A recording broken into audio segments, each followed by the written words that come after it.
सभी मित्रों को नमस्ते। टीम माओवादी व वीडियो राजीव की ओर से आइए आज हम लोग क्वेश्चन बैंक का अध्ययन करेंगे। उसके पहले देखिए, लियो टॉल्स्टॉय की एक कथन है, जिज्ञासु जीवन की सच्ची पुकार व नियति के छिपे अर्थ को सीखता है। कल्पना करें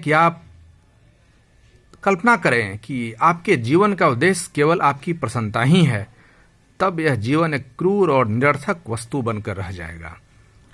आपको मानवता की प्रज्ञा को गले लगाना ही होगा। आपकी बुद्धि और हृदय आपसे कहेंगे कि उस शक्ति की सहायता करना ही आपके जीवन का अर्थ है जिसने आपको इस संसार में भेजा है। तब आपका जीवन एक आनंद बन जाएगा। Leo Tolstoy. इसका अर्थ समझें, जिंदगी सिर्फ अपने लिए नहीं, औरों के लिए हुई है, गरीबों के लिए हुई है, दूसरों के लिए हुई है। प्रश्न, गुलाम वंश का प्रथम शासक कौन था? गुलाम वंश का प्रथम शासक कौन? कुतुबुद्दीन ऐबक। मोहम्मद गौरी की मृत्यु के बाद ये बने थे। 1206 में इनका राज्याभिषेक हुआ और 1210 में लाहौर में चौगान यानी पोलो खेलते समय घोड़े से गिरने के कारण इनकी मृत्यु हो गई। प्रश्न, अलाउद्दीन खिलजी के आक्रमण के समय देवगिरी का शासक कौन था? रामचंद्र देव। 1296 में देवगिरी के विरुद्ध में मलिक काफूर के नेतृत्व में यह आक्रमण हुआ था। अब देखिए, किस मुस्लिम शासक ने तीर्थ यात्रा कर को समाप्त कर दिया? कौन समाप्त करेंगे? अकबर करेंगे। तो 1563 में अकबर ने विभिन्न तीर्थ स्थानों पर लगने वाले तीर्थ यात्रा कर को बंद करा दिया। अब फिरोज तुगलक द्वारा स्थापित दारुल सफा क्या था? तो एक खैराती अस्पताल। फिरोज शाह तुगलक द्वारा स्थापित दारुल सफा एक खैराती अस्पताल था। अब है अस्थाई बंदोबस्त किसके साथ किया गया? तो अस्थाई बंदोबस्त जमींदारों के साथ किया जाएगा। क्या था? परमानेंट सेटलमेंट जमींदारों के साथ किया गया। जमींदारी प्रथा के नाम से जाना जाता है। 1772 में कौन किया था? वारेन हेस्टिंग्स ने किया था, पंचवर्षीय बंदोबस्त के रूप में। फिर 1786 में कॉर्नवालिस बंगाल का जब गवर्नर जनरल बने तो इन्होंने जेम्स ग्रांट और जॉन सोर के नेतृत्व में लगान पर विचार किया और तब जाके 1790 में कॉर्नवालिस ने 10 वर्षीय व्यवस्था को लागू किया। और यही 1793 में 1793 में इसी व्यवस्था को बंगाल, बिहार, उड़ीसा में अस्थायी कर दिया गया और बाद में उत्तर प्रदेश, बनारस, उत्तरी कर्नाटक में लागू किया गया। इसी को अस्थायी बंदोबस्त कहा गया, जो ब्रिटिश भारत की 19% भूमि पर इसको लागू किया गया। और इसमें जमींदारों से मालगुजारी के रूप में निश्चित लगान ली जाती थी और जमींदार किसान से वसूलते थे। और 10/11 भाग जो होता था, एक भाग जमींदार रखते थे और बाकी शेष भाग होता था वो ब्रिटिश राजकोष में जमा करा देते थे। यही था जमींदारी बंदोबस्त। अभी इसे देखिए और समझिए और इसको पढ़िए। अब देखिए, फिर प्रार्थना समाज के संस्थापक कौन थे? याद कीजिए। प्रार्थना समाज के संस्थापक आत्माराम पांडुरंग। इसकी स्थापना कब हुई? 1867 में हुई, बंबई में। इसका उद्देश्य क्या था? जाति प्रथा का विरोध, स्त्री पुरुष के विवाह की आयु में वृद्धि, विधवा विवाह, स्त्री शिक्षा प्रोत्साहन इत्यादि था। बाद में प्रार्थना समाज के सहयोग से दलित जाति मंडल, समाज सेवा संघ, दक्कन शिक्षा संघ की स्थापना हुई। अब देखिए, भारतीय पुनर्जागरण आंदोलन के पिता कौन हैं? तो राजा राम मोहन राय हैं। राजा राम मोहन राय को भारतीय पुनर्जागरण का पिता कहा जाता है। 1928 को कलकत्ता में ब्रह्म समाज की स्थापना। ब्रह्म समाज क्या? हिंदू धर्म का प्रथम सुधार आंदोलन था। एक ईश्वरवाद में विश्वास करने को इन्होंने कहा। मूर्ति पूजा, अवतारवाद का विरोध किया। इन्होंने धर्म ग्रंथों की तर्क इत्यादि को इन्होंने ऊपर रखा। सर्वधर्म समभाव पर भरोसा इन्होंने व्यक्त किया। 1814 में आत्मीय सभा की स्थापना और 1815 में वेदांत कॉलेज की स्थापना। अब स्वराज दल की स्थापना किसने किया? तो 1 जनवरी 1923 को चित्तरंजन दास, मोतीलाल नेहरू, विट्ठल भाई पटेल, मदन मोहन मालवीय, जयकर इत्यादि के सहयोग से इलाहाबाद में कांग्रेस के खिलाफ स्वराज पार्टी यानी स्वराज दल की स्थापना की गई, जिसके अध्यक्ष चित्तरंजन दास और मोतीलाल नेहरू बनाए गए। स्वराजवादियों ने विधानमंडल के चुनाव लड़ने व विधानमंडलों में पहुंचकर सरकार की आलोचना करने की रणनीति बनाई। अब थियोसॉफिकल सोसाइटी की स्थापना किसने की? तो थियोसॉफिकल सोसाइटी की स्थापना कर्नल अलकाट और मैडम ब्लावत्स्की ने 1875 में किया। कहाँ किया? न्यूयॉर्क, संयुक्त राज्य अमेरिका में इसका मुख्यालय था।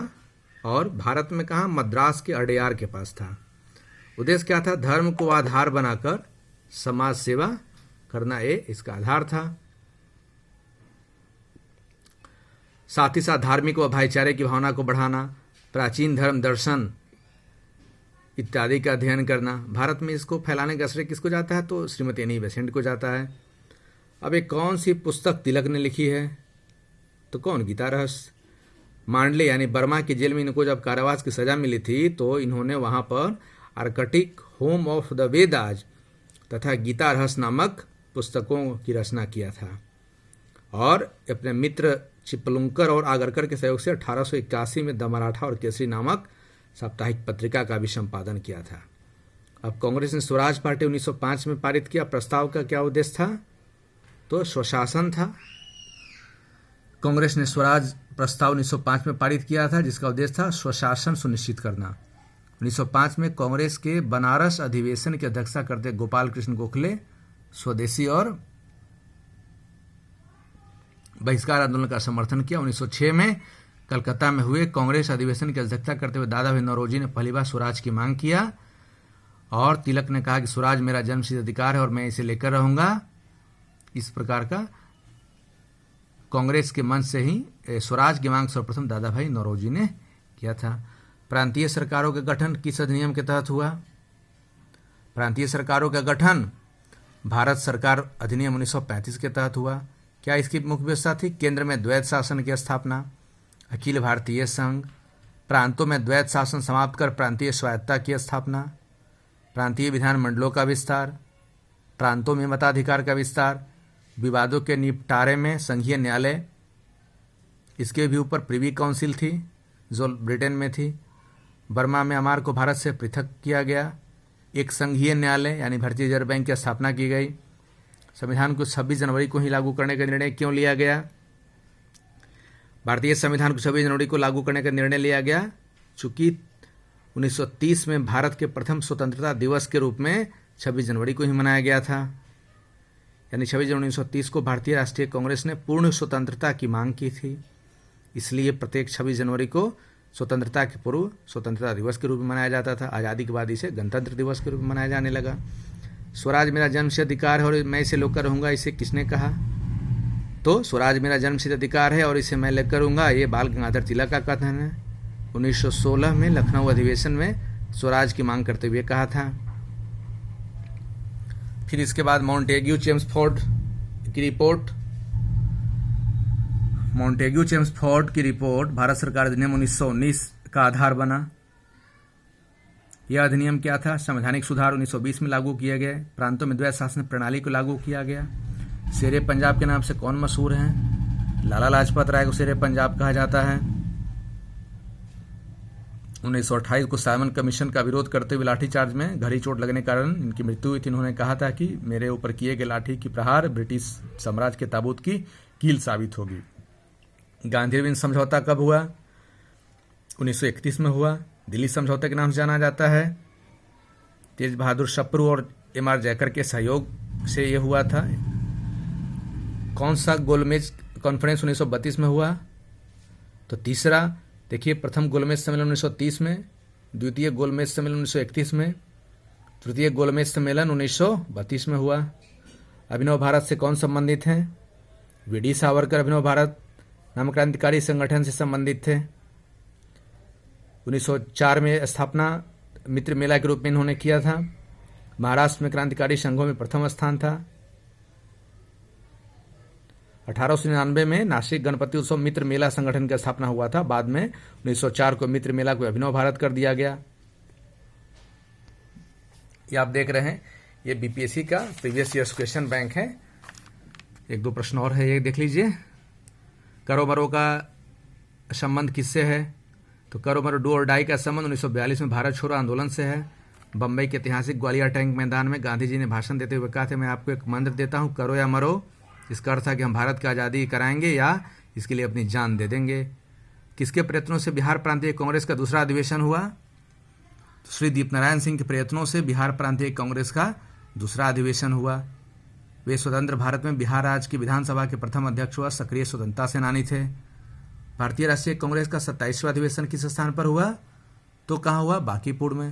भारतीय राष्ट्रीय कांग्रेस का 27वां अधिवेशन पटना के बांकीपुर में 1912 में हुआ। इसकी अध्यक्षता कौन? RN मधोलकर ने की थी। हजारीबाग बिहारी स्टूडेंट्स कॉन्फ्रेंस का 16वां अधिवेशन कब हुआ? 1921 में हुआ। BPSC पूछा गया है, बिहारी स्टूडेंट्स कॉन्फ्रेंस का 16वां अधिवेशन 1921 में हुआ हजारीबाग में। तो ये मैं आपको BPSC प्री 2010 का ये मैं प्रश्न कुछ मॉडल बता रहा था, आप भी ऐसे पढ़िए। फिर मैं और भी आगे बताऊंगा, आगे नेक्स्ट सीरीज में मैं इसको कंटिन्यू करूंगा। तब तक मैं आप सभी को आगामी पर्व त्योहारों के साथ साथ होने वाली परीक्षाओं के लिए शुभकामना देता हूं महाबोधि की ओर से।